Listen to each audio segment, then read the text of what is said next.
네, 여러분 안녕하세요. 오늘은 고1 국어 금성 10-2 상황에 맞는 말하기 단원을 보도록 하겠습니다. 상황에 맞는 말하기라는 것은 결국은 올바른 담화에 대한 문제가 나오는 단원인데요. 여기서 출제 유형을 보면은 제시된 대화에 대한 해석을 묻는 문제. 제시된 대화라고 하는 건 교과서에 있는 그런 대화를 말하는 거겠죠. 그 다음에 대화의 원리와 관련하여 본문에 대해 묻는 문제. 이 본문이라는 건 대단원 마무리 본문으로 제시된 것이 있어요. 법정에서 있었던 재밌는 일화에 대한 건데 그와 관련하여서 본문에 대해서 대화의 원리 중 어떤 것을 어겼느냐 이를 묻는 문제가 있었습니다. 자, 그러면 내려가서 본문을 한번 볼까요? 첫 번째 상황, 호주는 순천에 있는 여자친구 애정의 생일인 금요일에 기말고사가 있어서 고민이다. 애정은 금요일에 내려가겠다는 호준의 말에 그냥 기말고사를 보라고 이야기하고, 호준의 말에는 그냥 기말고사를 보라고 얘기하고, 그 다음 날인 토요일에 가겠다는 호준의 말에는 생일도 아닌 날 뭐하러 오느냐 얘기한다. 그러니까 지금 호준의 기말고사와 애정의 생일이 하루 차이이다 보니까 이 지방으로 갈 수 있을지 없을지 뭐 이에 대한 얘기를 하고 있어요. 우선 여러분들 먼저 드는 생각은 어떻게 하는 게 맞을 것 같아요? 일단 뭐 보통은 기말고사 끝나자마자 차 타고 순천 가서 뭐 저녁이나 밤에라도 데이트를 하고, 그리고 나서 뭐 순천에 원래 집이 있을 테니까 거기에서 하루 자고 오면 되지 않나? 아니면 다음날 점심도 먹고. 근데 여기서 중요한 거, 지금 호준이와 동준이는 토요일이 맞냐 금요일이 맞냐, 그래도 금요일 아니야, 이런 얘기들을 하고 있어. 윤진이는 바보다 바보.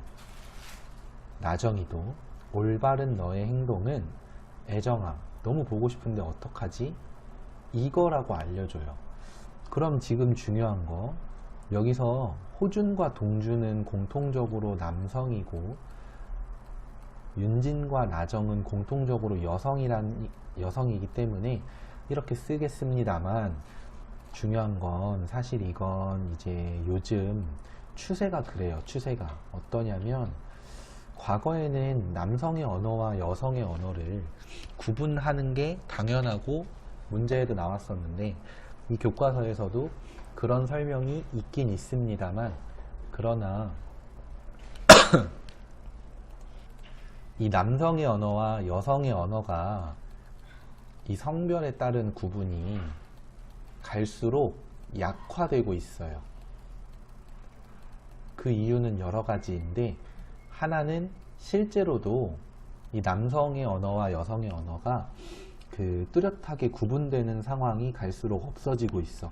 옛날에는 보통 남자애들은 뭐 아버지 저 어디 갑니다 이렇게 말하는데, 여자애들은 아빠 저 다녀올게요 이렇게 말한다. 이런 게 있었는데, 요즘에 여러분들 남학생들도 다들 그냥 뭐 엄마 저 학원 가요, 아빠 저 갔다 올게요 이렇게 말하지 않니? 그러니까 실제로도 이 성별의 구분이 언어에서는 별로 큰 의미가 없어지고 있어요. 대화에서는. 그 다음에 또 하나는 이거는 내용을 조금 이해를 해야 되는 게, 남성의 언어는 격식을 갖추는 편이고 여성의 언어는 비교적 모호하다라는 설명이 있어. 이건 실제로 교과서에 있는 설명이에요. 근데 이거는 좀 잘못됐다고도 볼 수 있죠. 물론 이전의 설명들을 참고로 다음 교과서를 제작을 하다 보면 이런 내용들이 담길 수 있지. 담길 수는 있는데, 이걸 가르치시는 선생님들은 갈수록 줄어들고 있고 그만큼 출제도 갈수록 안 되고 있어요. 당연한 거지만 여성들도 뚜렷하게 격식체를 쓸 수 있습니다. 그렇기 때문에 이 자칫 구별이 아니라 약간 차별처럼 보일 수 있는 여지가 있으면 다루지 않는 게 맞기 때문에 선생님들도, 그러니까 학교 선생님들도 이에 대해서 갈수록 출제를 좀 안 하시기는 해요. 자, 그래도 우리는 그냥 대화의 주체가 남자와 여자로 구분이 되어 있으니 그렇게 설명을 좀 해보겠습니다. 여기서 윤진이와 나정이는 지금 무엇을 중심으로 얘기를 하냐? 바로 애정, 여자친구의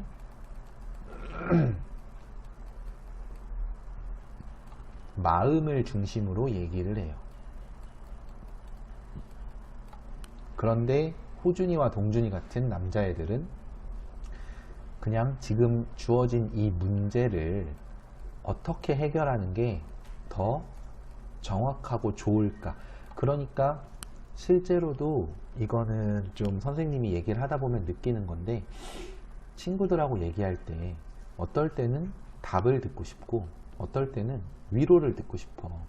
근데 아무래도 빈도에 있어서 남자애들하고 얘기하면은 야, 이렇게 하는 게 맞지, 저렇게 하는 게 맞지, 이렇게 하면 이게 손해잖아, 저렇게 하면 이게 손해고 이게 이득이잖아, 막 이런 얘기들을 해요. 뭐가 더 손해인지를 따져나가는 그런 대화. 근데 여자애들하고 얘기를 할 때는, 여사친이죠, 소위 여사친들하고 얘기를 할 때는 아, 너 힘들지 않아? 너는 어떤데?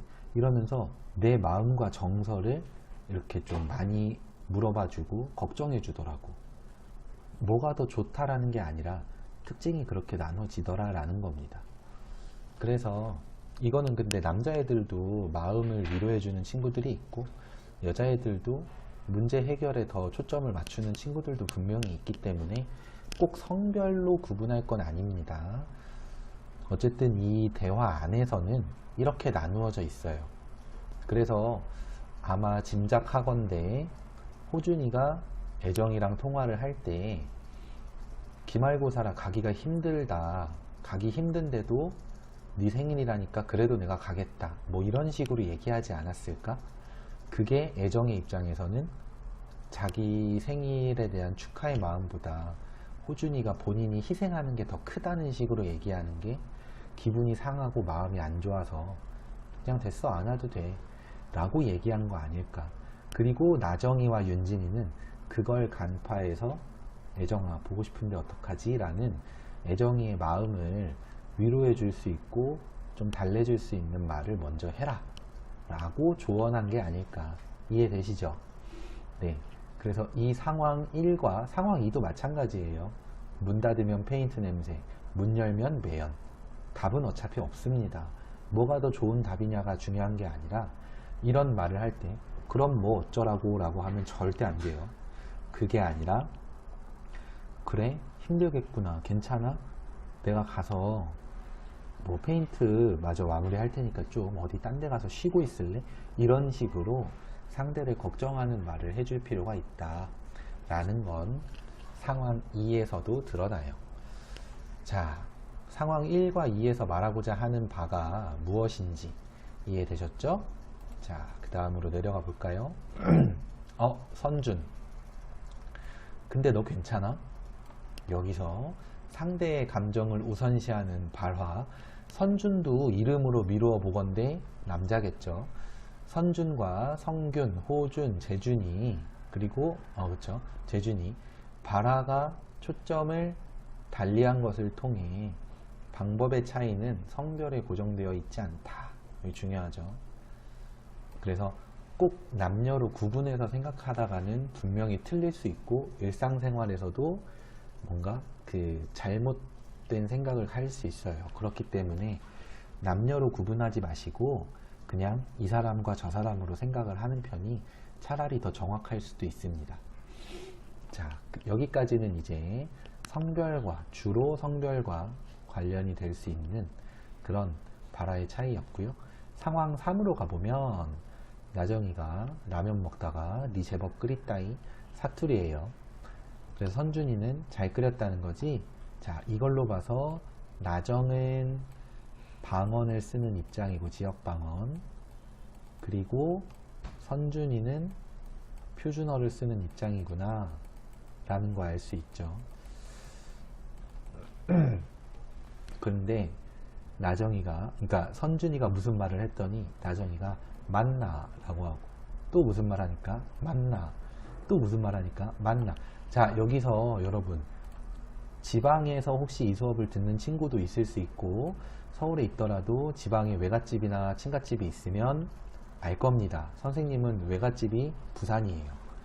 그래서 큰 이모나 작은 이모랑 가끔 통화하다 보면은 뭐 무슨 말 하고 나면 맞나, 힘들제 막 이렇게 얘기를 하세요. 그 맞나라는 말은 뭐냐면 그래, 그렇구나 정도의 뜻이에요. 그러니까 맞장구를 쳐주는 말이라는 거지.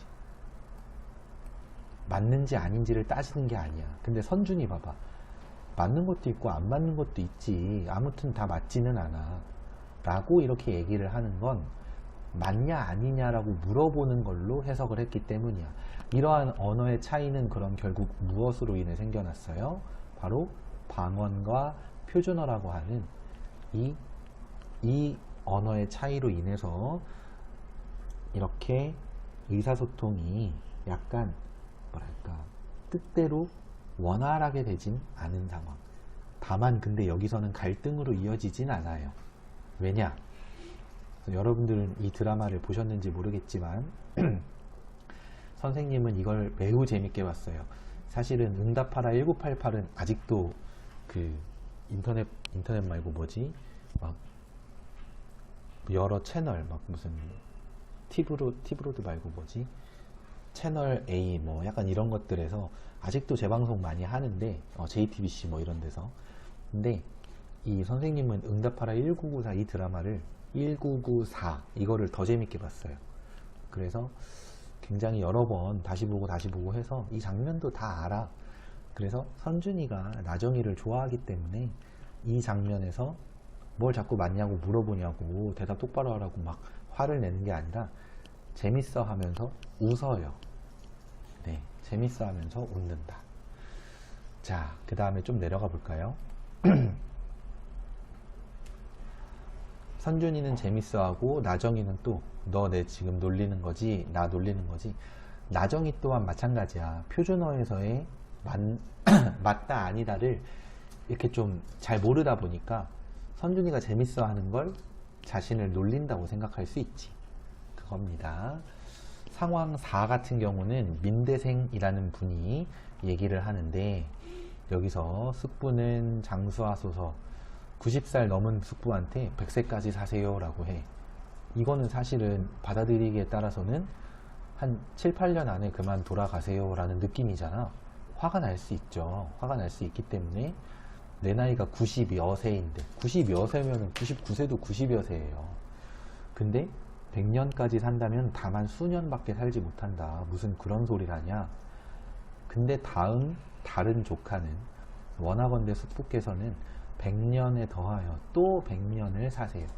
그러니까 선생님이나 여러분들이 서로 뭐 100살까지 살아라 이러면 좋은 얘기예요. 근데 90 한 서너 살 된 사람한테 100살까지 사세요 하면은 그만큼만 사세요. 이게 약간 좋은 얘기가 아닌 거. 그래서 조카는 숙부 기분 좋으라고 숙부의 나이, 연령이라고 하는 그런 상황을 고려해서 멘트를 바꾼 거지. 일반적으로 지금 선생님이 이 파란색으로 밑줄을 치는 이 말이 일반적으로 나쁜 말이 절대 아닙니다. 숙부의 처지에 따라 이 말이 나쁘게 받아들여진 거예요. 이해되셨죠? 네, 그래서 듣는 이의 처지를 고려해야 되는구나 라는 걸 상황 4에서 알 수 있었고요. 다음으로는 상황 5. 자, 이건 좀 약간 리얼리티가 있어요. 봅시다. 진수야, 곧 택배기사님 오실 거야. 이것 좀 네가 붙여. 여러분들 형제가 혹시 있다면 형제간에 꼭 이렇게 말을 해요. 이거 네가 좀 해. 이렇게. 그죠? 이렇게 명령하듯 부탁해. 부탁하는 거야. 부탁하는 거. 근데 명령하듯이 말해. 왜 그럴까? 선생님도 여동생이 있어가지고 이런 얘기를 이렇게 이런 식의 말투로 대화를 가끔 했었는데, 옛날에는 그때 이것 좀 네가 해, 이것 좀 네가 좀 해, 뭐 이런 말들은 그거 같아요. 이렇게 좀 세게 말하면 상대가 알았어 이러고 받아들일 것 같은 느낌.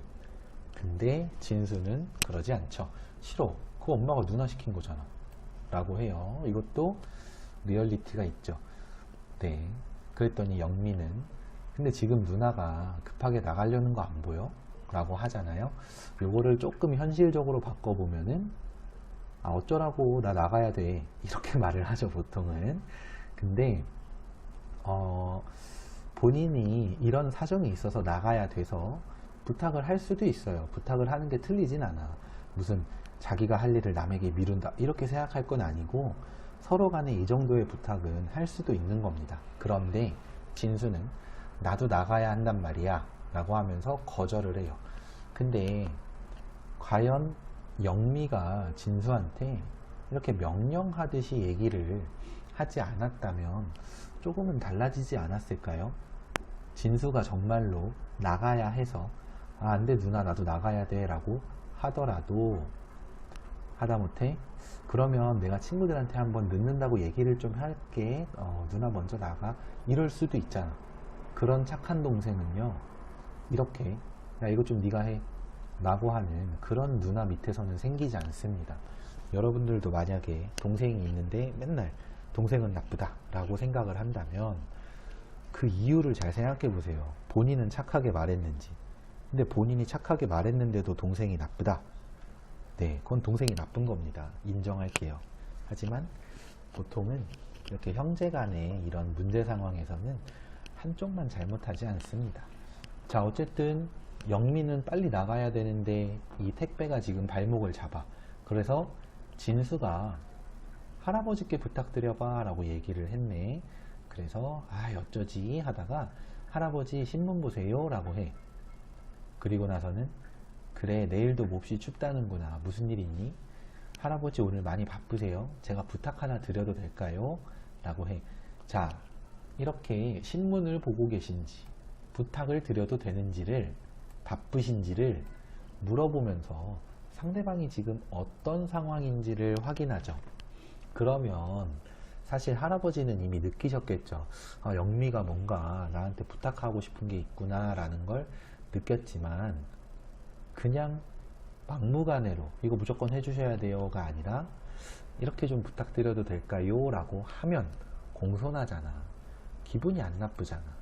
그러면 굳이 들어줄 수 있는데 안 들어줄 이유가 없죠. 그래서 택배 좀 붙여주실 수 있을까요? 정말 죄송해요. 정말 죄송해요 같은 말도 덧붙이면 좋습니다. 아니 그 부탁 좀 할 수도 있지 그게 왜 죄송하지?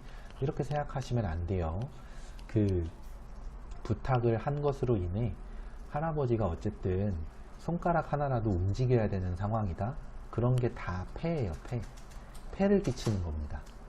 그래서 폐를 끼쳐서 정말 죄송해요 라고 이렇게 생각을 하시면 되고, 여러분들이 살아가면서도 좀 이렇게 주변 사람한테 내가 이렇게 하는 게 뭐 니한테 얼마나 피해를 줬다고 그래 라는 마인드보다는 작은 피해라도 줬을 때에는 폐를 끼쳤구나 라고 생각하시고 미안하다 죄송하다 라는 말을 잘 하시는 게 나쁠 게 별로 없어요.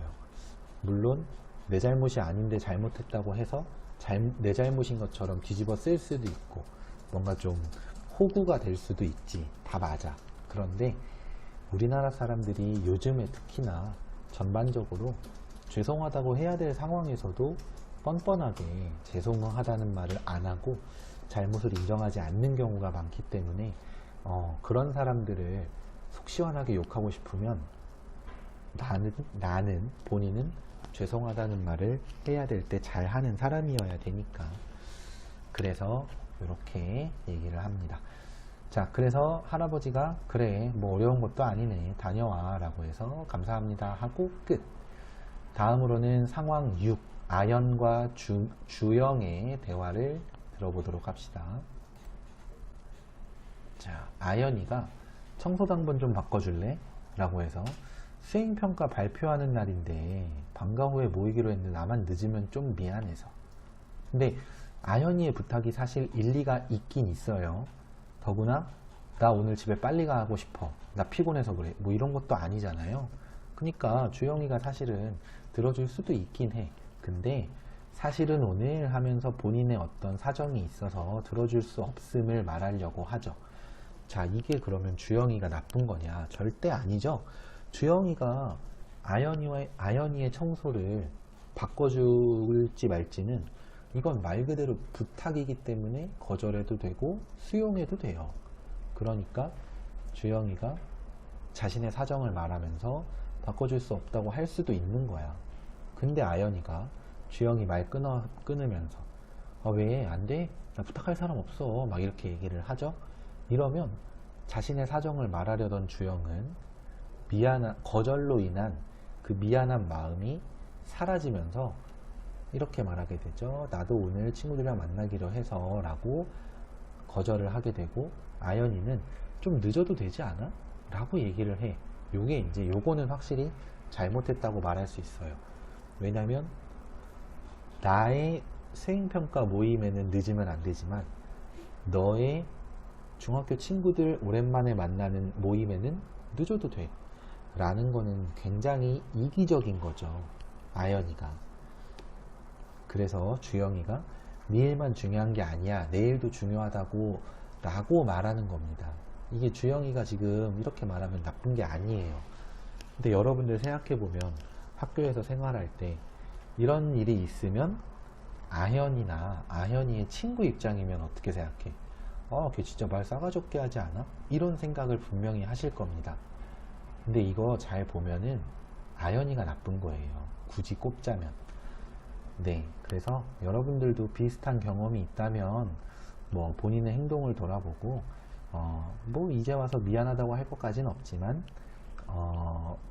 앞으로는 아연이와 같은 실수를 하지 마시고 이렇게 좀 대화를 원활히 해야 되겠죠. 자, 그러면 사실 아현이는 네 일이 중요하냐 내 일이 중요하냐가 지금 그게 중요한 게 아니죠.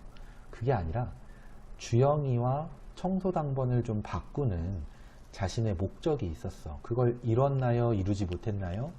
이루지 못했죠. 그래서 원활한 의사소통이 이루어지지 않은 것으로 아연이 입장에서 볼 수 있겠고, 그러면 어떻게 하는 게 맞았을까? 뭐 두 가지 방법이 있죠. 하나는 주영이의 거절을 받아들이고 본인이 그냥 청소하고 조금 늦는 거. 또 하나는 주영이에게 어떤 적절한 보상을 제시하는 거. 뭐 예를 들면 내가 음료수 하나 사줄게, 미안하니까. 그러니까 네가 좀 바꿔주고 친구들한테 연락 좀 해줄래? 이렇게 말하면, 그러면은 어지간해서는 잘 거절 안 하지 않나? 근데 이렇게 말해도 거절을 한다? 네, 그러면은 뭐 상대방을 조금 욕할 수도 있죠. 좋은 현상은 아니지만 서운하는 마음에 잠깐 그럴 수는 있죠.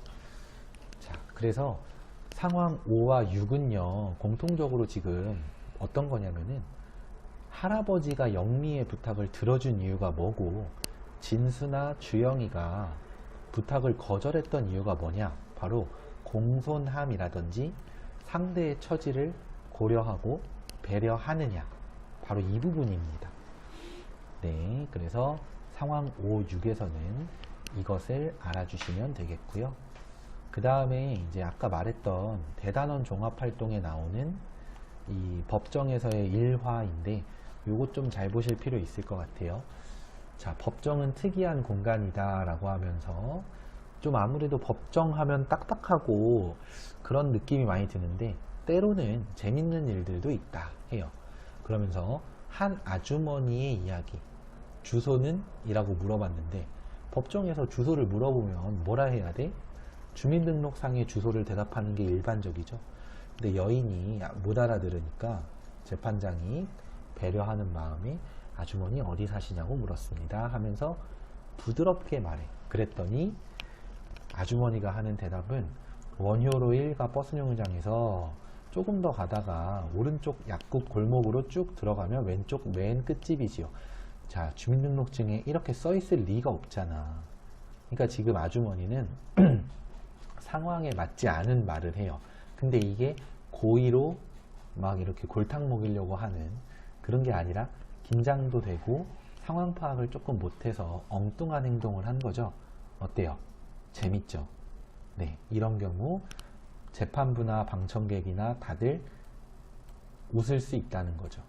네, 그렇게 되고, 그런데 여기서 하나 언급하고 싶은 건, 그럼 아주머니의 이 대답은 무엇을 어겼을까? 양의 경륜을 어겼고 관련성의 경륜도 어겼어요. 자, 그럼 이 경륜이라는 게 뭐냐? 대화를 함에 있어서 서로 원활한 소통을 위해 지켜야 하는 것을 말하는데, 양의 경륜은 정보량이 적거나 많지 않고 적절해야 된다는 거. 정보는 많을수록 좋은 거 아닙니다. 여러분들 몇 살이냐고 물었는데 생, 년, 월, 일, 시, 띠, 혈액형, 별자리 다 말한다고 생각해봐. 좀 질리지 않나요? 모든 대화가 그런 식이라면. 또 너무 적으면 당연히 상대방이 되물어보게 되니까 좀 기분이 안 좋을 수 있죠. 아니 그냥 한 번에 좀 자세하게 대답 좀 해라, 뭐 이런 말을 들을 수 있죠. 관련성의 경륜, 말할 것도 없이 상황에 맞는 말을 해야 된다는 것입니다.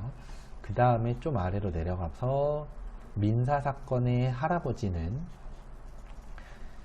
무슨 일 하세요? 직업을 물었어. 어떤 법적인 의미의 직업일 수도 있겠죠. 그랬더니 맨날 밥 먹고 잠자는 게 일이지, 연세가 많으시면 그럴 수 있는데, 물어보는 게 직업이면 별다른 직업은 없습니다 라고 해야 되는데, 날마다 밥 먹고 잠자는 일을 해. 이거는 이제 뭐 이 또한 마찬가지인데 엉뚱한 말인 거죠. 엉뚱한 말. 자, 그리고 세 번째 인물은 자신의 주장을 증명할 만한 증거를 대라고 해. 그랬더니 증거는 무슨 증거? 온 동네 사람이 다 아는데 뭔 증거를 대라고. 자, 물론 그럴 순 있어요. 사람들이 다들 뻔히 알고 있을 수 있어. 이 사람이 지금 억울하다 라는 거. 근데 그렇더라도 법정에서는 뭐 그냥 누가 봐도 내 말이 맞지 않나요? 이건 안 먹혀요. 왜 내 말이 맞는지를 논리적이게 법의 근거에서 말을 해야 돼요. 그러니까 여기서도 이제 그 어떤 상황에 좀 맞지 않은 말, 그런 말과 함께 또 하나는 이제 그 질의 경륜이라고 해서 양과 질 중에서 양은 정보량이었어. 이거는 쉽죠? 근데 질이라는 게 어떤 말하자면 수준인데, 내가 하는 말의 수준이 진실성이 있어야 돼요. 진실성이 있어야 되고 타당성도 갖추고 있어야 돼. 여러분, 아이고 탕이라고 썼네. 자, 진실성과 타당성. 진실한 거는 그냥 말 그대로 해가 동쪽에서 뜨는 게 진실한 거야.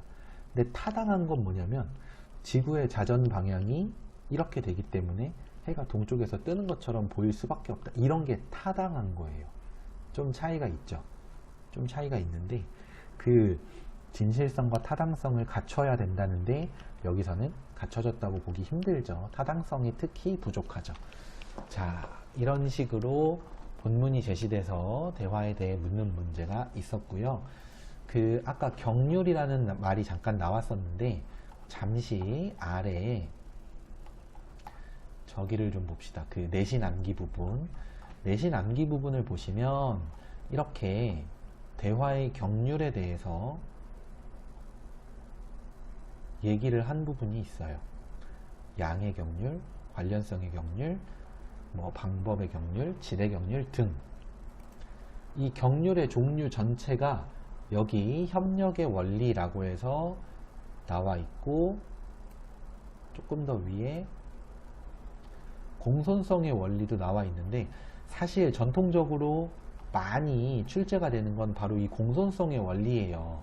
여기서 요령의 경륜, 관용의 경륜 이런 것들이 있는데, 간단하게 말할게요. 간단하게 칭찬할 일이 있으면은 사람은 누구나 나 자랑하고 싶지만 나에 대한 건 낮추고 상대에 대한 건 높이는 거, 이게 바로 공손성의 원리고, 또 비방할 일이 있다. 예를 들면은 야, 너 약속에 늦으면 어떡해, 이런 말을 할 수도 있지만 본인이 약속에 늦었을 때도 이렇게 말하는 애들이 있어요. 아, 미안해, 내가 늦었지, 이런 애가 있고, 아, 야, 대박, 버스 엄청 막히네, 이렇게 말하는 애가 있죠. 비방할 일이 있으면 남 탓하지 말고 내 탓을 해야 됩니다. 여기서 위아래의 개념은 더 강화하는 것과 약화하는 걸 말해. 내 칭찬 약화, 상대 칭찬 강화. 내 비방 강화, 상대 비방 약화. 상대에 대한 비방을 최소화하는 거예요. 이게 바로 공손성의 원리의 기본입니다. 그 중에서도 겸양의 경륜까지 이 4개는 이 세트 안에 들어가 있는데, 동의의 경륜은 뭐게? 이거예요. 친구가 오늘 삼겹살 먹을래? 라고 하면은 그냥 싫어 이러는 애도 있지만, 삼겹살도 좋기는 한데 내가 어제 먹어가지고 오늘은 치킨 먹으면 안 될까? 이렇게 말하는 애도 있죠. 이 후자가 바로 뭐냐면 동의의 경륜. 일치점을 극대화하는 말을 먼저 해서 상대의 기분을 상하지 않게 하고 차이점을 드러내는 것이라고 보셔도 될 것 같습니다. 자, 여기까지 해서 이제 본문은 마무리를 짓겠고, 문제 한번 풀어보겠습니다. 네, 첫 번째로 보려는 문제는 이제 영미와 진수에 대한 건데, 그 진수와 할아버지의 대화. 5번 문제를 한번 볼게요. 5번 문제. 나를 참고하여 가의 할아버지가 다른 반응을 보인 이유. 여기서 헷갈릴 수 있는 거. 예를 들면 2번일 수도 있고 1번일 수도 있어요. 자, 할아버지가 아니 그게 뭐 별거라고, 알겠어 라고 하고 들어주셔. 부탁이 쉬운 거라서 들어주는 거 맞아. 근데 쉬운 부탁이라서만 들어주는 건 아니야. 쉬운 부탁이더라도 할아버지 나 나가야 되니까 택배 붙여 이러면은 기분 나빠서 안 들어줘요. 그러니까 예의를 갖추어 공손하게 말하는 게 가장 적절하고, 그리고 이제 뭐 쉬운 부탁이라고 여기기도 하고, 그거는 뒤에 얘기예요. 일단 기분이 안 상하고 부탁을 들어주기로 했을 때 그 다음에 쉬우냐 어려우냐를 따지는 거고, 상황이 어떠냐를 따지는 거고, 이렇게 가는 겁니다. 답은 3번이라는 거 아시겠죠? 다음 7번은 주영과 아현의 대화를 이렇게 좀 다시 재구성을 한 건데, 보시면 어떤 게 적절하지 않을까 잠깐 일시정지하고 한번 읽어보세요. 몇 번일지. 자, 읽어보면 알 수 있지만 답이 뾰족하게 보이진 않을 거야. 근데 찾아보자면 답은 5번입니다. 왜 5번일까? 네가 가서 한번 말해봐가 어떤 의미일까요?